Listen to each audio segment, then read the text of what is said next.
விற்பனையில் ஈடுபட்டு வந்த கும்பல் சிக்கியிருக்கிறது. இது பற்றிய அண்மை செய்தியை நாம் பார்த்து வருகிறோம். கூடுதல் விவரங்களை செய்தியாளர் தமிழ்ச்செல்வன் வழங்கி கேட்கலாம். தமிழ்ச்செல்வன் வணக்கம். அந்த 6 பேரும் எப்படி பிடிபட்டார்கள்? அவர்களிடம் எந்த மாதிரியான விசாரணை நடத்தப்பட்டு வருகின்றன? விவரங்களை பதிவு பண்ணுங்க தமிழ்ச்செல்வன். சேலம் நரசோதிப்பட்டி பகுதியை சேர்ந்த மோகன்ராஜ் என்பவர் கருங்கல்பட்டி பகுதியில் உள்ள தனியார் நிதி நிறுவனத்தில் பணியாற்றி வந்துள்ளார். குறிப்பாக பணம் வசூலிக்கும் பணியில் ஈடுபட்டு வந்த நிலையில் திடீரென வேலையை விட்டு மாற்று வேலைக்கு செல்வதாக நிதி நிறுவனத்திடம் கூறியுள்ளார். இந்த நிலையில் மோகன்ராஜ் மூலமாக கொடுத்த பணத்தை வசூலித்து கொடுத்துவிட்டு பணியை விட்டு செல்லுமாறு நிதி நிறுவனம் தெரிவித்துள்ளது.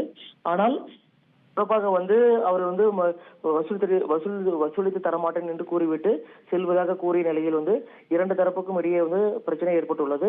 இது தொடர்பாக மோகன்ராஜ் செவ்வாய்ப்பேட்டை காவல் நிலையத்தில் புகார் அளித்துள்ளார். இந்த புகார் தொடர்பாக விசாரணை நடத்த காவல் நிலையத்திற்கு மோகன்ராஜ் மற்றும் நிதி நிறுவன உரிமையாளர் இரண்டு தரப்பையும் அழைத்து விசாரித்த போது மோகன்ராஜ் குறித்த அதிர்ச்சிகரமான தகவல்கள் வெளியாகியிருக்கு. குழந்தை விற்பனை செய்து வருவதாக தகவல் கிடைத்ததன் பேரில் மோகன்ராஜிடம் காவல்துறையினர் கிடுக்குப்பிடி விசாரணை நடத்தியனர். அப்பொழுது ஈரோட்டை சேர்ந்த கணவனை இழந்த பெண்ணிடம் இருந்து ஆண் குழந்தையை 4 லட்சத்திற்கு வாங்கி சேலத்தில் உள்ள தம்பதியருக்கு 7 லட்சம் ரூபாய்க்கு விற்பனை செய்ததும் தெரிய வந்துள்ளது. இந்த குழந்தை விற்பனையில் மோகன்ராஜ் மற்றும் அவரது மனைவி நாகசுதா உடந்தையாக இருந்ததும் கண்டுபிடிக்கப்பட்டுள்ளது. இது மட்டும் இல்லாமல் குழந்தையை வாங்கி கொடுத்த ஈரோட்டை சேர்ந்த பர்வீன் பானு, பத்மாவதி, ஸ்ரீதேவி, ஜனார்தனன் ஆகியோரையும் தற்பொழுது இந்த குழந்தை விற்பனை இதில் தெரிய உள்ளது. குறிப்பாக மோகன்ராஜ் மூலமாக 3 குழந்தைகள் விற்பனை செய்தது கண்டுபிடிக்கப்பட்டுள்ளது. கடந்த 3 ஆண்டுகளாக குழந்தை விற்பனை செய்து வந்த நிலையில் தற்பொழுது இந்த 6 பேரையும் காவல்துறையினர் கைது செய்து விசாரணை மேற்கொண்டு வராங்க. குறிப்பாக இந்த குழந்தை விற்பனை கும்பலானது குழந்தைகளின் புகைப்படத்தை வாட்ஸ்அப் மூலமாக பகிர்ந்து குழந்தைகளுக்கு விலை பேசி வந்ததும் கண்டுபிடிக்கப்பட்டுள்ளது. இந்த வழக்கில் தொடர்புடைய 2 பேர் தலைமறைவாக உள்ள நிலையில் அவர்களை காவல்துறையினர் தற்பொழுது தேடி வராங்க. இது மட்டும் இல்லாமல் இந்த குழந்தை விற்பனை கும்பல் மீது நிறைய வழக்குகள் நிலுவையில் இருப்பதும் கண்டுபிடிக்கப்பட்டுள்ளது. குறிப்பாக நிதி நிறுவனத்தில் பணியாற்றி கொண்டிருந்த போது உடன் பணியாற்றும் பெண்ணிற்கு குழந்தை இல்லை என்பதால் குழந்தையை வாங்கி தருவதாக கூறி அவர்களிடம் பேசி வந்துள்ளார்.